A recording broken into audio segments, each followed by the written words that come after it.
Bhim tiger सेना के कलमनुरी तालुकाध्यक्ष पद पर शुक्रवार 15 मई को धम्मपाल भानुदास अंबुरे की नियुक्ति की गई।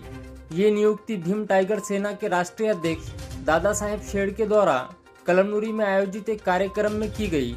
इस अवसर पर मराठवाड़ा अध्यक्ष विजय कुमार एंडगे तथा जिला अध्यक्ष गजानन वैद प्रमुख रूप से उपस्थित रहे। धम्मपाल अंबुरे पिछले कई वर्षों से सामाजिक कार्यों में सक्रिय है और कलमनुरी शहर में उनका अच्छा जनसंपर्क व प्रभाव माना जाता है। वो हमेशा समाज के लोगों के सुख दुख में सहभागी रहते हैं। उनकी तालुका अध्यक्ष पद पर नियुक्ति से संगठन को मजबूती मिलने की बात की जा रही है। मीडिया से बातचीत करते हुए धम्मपाल अंबुरे ने राष्ट्रीय अध्यक्ष दादा साहेब शेड़के का आभार व्यक्त किया। उन्होंने कहा कि वो समाज के साथ हमेशा मजबूती से खड़े रहेंगे और संगठन को आगे बढ़ाने का कार्य करेंगे। इस दौरान भीमनगर क्षेत्र के समाज बांधव, युवा, तालुके के पदाधिकारी व कार्यकर्ता उपस्थित थे। जय भीम। मी दादा साहेब शेड़के, राष्ट्रीय अध्यक्ष भीम टाइगर सेना। आज कळमनुरी शहरामध्ये एक चळवळ वाढीसाठी काही नवीन कार्यकर्त्यांना जबाबदाऱ्या दिलेल्या आहेत। त्यात उपजिल्हा प्रमुखपदी प्रबुद्ध पाईकराव यांची निवड केलेली आहे आणि कळमनुरी तालुका अध्यक्षपदी धम्मपाल अंबोरे यांची या ठिकाणी निवड केलेली आहे। मुळातच तुम्हाला माहित आहे की सध्याची परिस्थिती अत्यंत भयानक असून सर्वात जास्त जर अन्याय अत्याचार होत असेल तर मुस्लिम समाज असेल, दलित आणि बौद्ध समाज असेल, याच्यावर अन्याय अत्याचार होतो।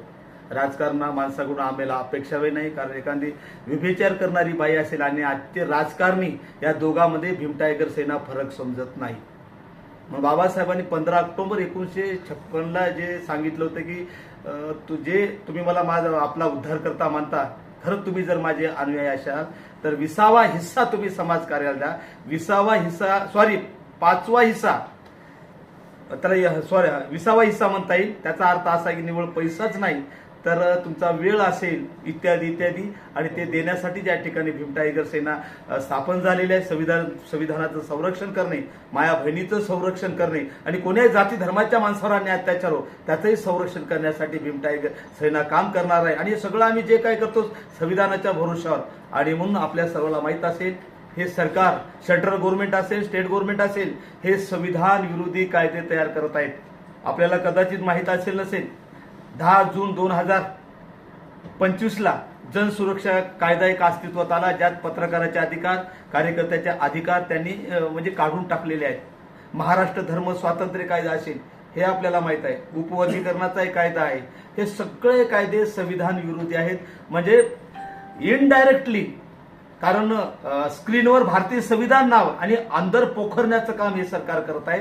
त्यासाठी भीम टायगर सेनेच्या माध्यमातून याला कायद्याची घोडा लावण्यासाठी या ठिकाणी भीम टायगर सेनेला बळकटी दिलेली आहे। कारण आता स्टेट गव्हर्नमेंटनं, फडणवीस सरकारने निर्णय घेतला की आरक्षण घेतलेल्या खुल्या प्रवर्गात त्यांना तिथं त्यांचे हक्क मागता येणार नाही। हा सुद्धा संविधान विरोधी निर्णय, कारण सुप्रीम कोर्टाचं जजमेंट आहे खुला प्रवर्ग हा सगळ्या जाती धर्मासाठी आहे। मग अशा पद्धतीने एक टीम तयार व्हावी, भीम टायगर सेनेला गती मिळून संविधानाचं संरक्षण व्हावं। आणि मी आता सांगितल्याप्रमाणे माझा मुस्लिम समाज असेल, बौद्ध असेल, ज्याच्यावर अन्याय होतं असा कोणताही धर्माचा आणि समाजाचा माणूस असो, त्याच्या संरक्षणासाठी यापुढे काम करण्यासाठी या ठिकाणी संघटनेचा विस्तार केलेला आहे। धन्यवाद। जय भीम, जय संविधान।